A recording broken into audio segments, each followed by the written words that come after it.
Ice candy business muna tayo guys. Habang maaraw pa. Kasi pag naulan na, wala na. Kaya mga kabente, habang maaraw, busin na natin. Cookies and cream flavor. Pampalamig sa araw mo. Business update. Daw masyado nakabenta guys. Baka hindi pa daw sila kumakain. O baka di lang talaga nila-trip yung ice candy ko. Awit. Ikot na lang tayo dito sa amin. Pag walang bumili, tatapon ko talaga to. Diba? Wala na eh. Going down. Business is going down na, pre. Joke lang. Hindi kan going down.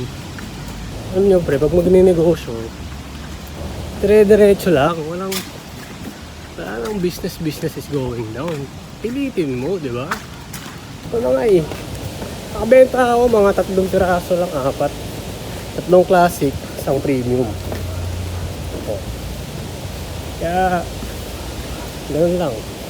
Iikot pa ako dito sa amin. Tingnan natin mamaya kung ano mangyayari. Alright? Alright.